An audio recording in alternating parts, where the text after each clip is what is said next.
这台移动式的正压筛检站，国际大南车坎呼伦社，就是要让医护人员在热天执行采检的过程，免穿着高高的防护衫。所以7月迄时，就号召所有社友共同关进2台，加上一当净化空气的防护面罩2套，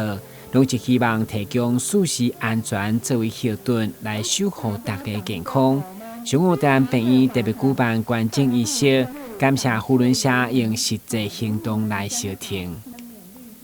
扶轮社能够高瞻远瞩的想到这一些东西，就先预备起来。虽然现在不一定马上用到，我们疫情就好像下来，可是等下又要上来了，这样，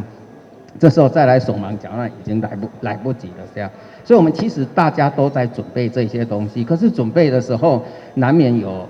叫资源不足的地方。那再一次的代表台南医院跟新化分院，感谢各位舍友们共同心协力的来协助，让我们的这个台南市的整个大市民的健康过得更好。那刚刚杨院长有提到说，扶轮社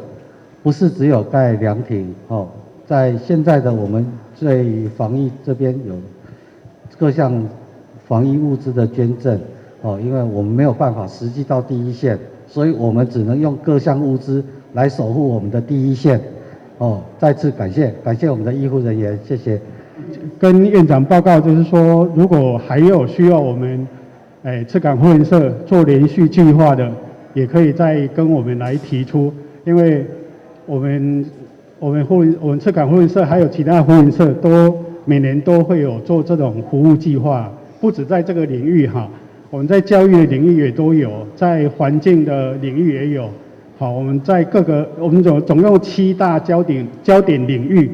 好，水资也会做。据了解，台南病院在疫情爆发以后，第一时间就准备34层的感染病床来应付可能的确诊病例，一直到疫情稳定控制。现在北部调查社区感染的情势佫开始紧张，嘛印证防疫佫是一场长期控制，就当心守护健康。